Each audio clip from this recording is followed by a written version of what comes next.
Hi, my name is Maddie Demaio, and I'm 17 years old, and I'm a senior at Dublin High School. I've been a student at Dublin since 7th grade, and I couldn't be more excited to graduate in just a few days. I can't thank God enough for giving me this life and the lifelong friends I've made at this school. When I was 4 years old, I chose to accept Jesus into my heart. Of course, at that time, I had no idea what that would include and how that decision would change my outlook on life forever. I grew up going to church with my parents every Sunday, and went on my first missions trip in 6th grade to Loveland, Colorado. That was the first time I did anything church-related outside of a church building.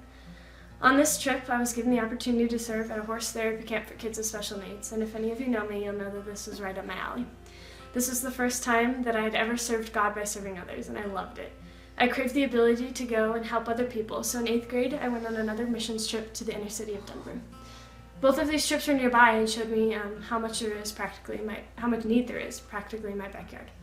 But more than anything, I wanted to travel and help people globally. I'd seen the pictures of people from around the world, and I was so captivated by their cultures. I wanted to be able to meet them and hear their stories and learn about their lives and the differences between the culture I had been raised in and their own. Little did I know the opportunity for a trip like this would come sooner than I had expected. In 10th grade, my youth pastor at the Rock Community Church invited me to come on a college missions trip to Musanze, Rwanda. When I first told my parents about being invited, they were completely against it. I was 15 at the time, and they saw no need for me to travel halfway around the world. However, I continued to pray about this trip, and I encouraged my parents to pray as well. And I get it. I can't even imagine how terrifying it would be to send your only daughter halfway around the globe to an unknown place where you'd have limited to no contact with her for 20 days. You'd have to be crazy to do that. So I'm not really sure how it looks when you agree to let her be a part of this missions team. Either my parents are crazy or they have crazy faith in God. When I went on this trip to Rwanda, it really opened my eyes to the needs of people in third world countries. I went to a preschool, and at this preschool, there were about 50 to 60 kids, and when we were there, we helped teach this preschool class. And part of the reason that the kids were enrolled in the preschool was that the parents were promised food for the kids. Every day, each kid was given a hard-boiled egg, and that was their only food for the day. Having the kids enrolled in a preschool was beneficial to the parents because they knew that they wouldn't have to feed the kids anymore that day because they would get fed at the school. And these kids, they're like 2 and 3 years old, and they would save the yolk of this egg and they'd put it in their pocket. And I asked our translator why a bunch of them were doing that, and she told me that they took it home to the younger siblings. And their generosity at 2 and 3 just like blew me away. These kids, they literally have nothing, and the only food that they get the whole day they share with other people, and that just blew me out of the water.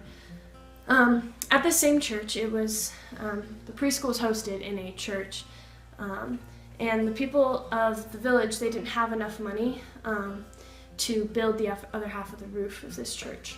So when you walked in, only half of the roof was completed. But it was really cool to see the people of this village worshiping God in this church. It opened my eyes to how the people of this village realizes that they don't need the best things of this world to worship God. They realized that having material things isn't what's important, but worshiping God is. So my pastor posted a picture of this church and their story about the roof on Facebook, and while we were there, an anonymous donor donated enough money to buy the supplies to build the other half of the roof. So while we were there, we got to help them build the other half of the roof to their church. So that was really an awesome experience to be a part of. While we were there, we also worked at an orphanage called New Hope Homes. And the children at this orphanage, they're not up for adoption. The woman who started the orphanage hired widows to live full-time at the orphanage, and they're called mothers.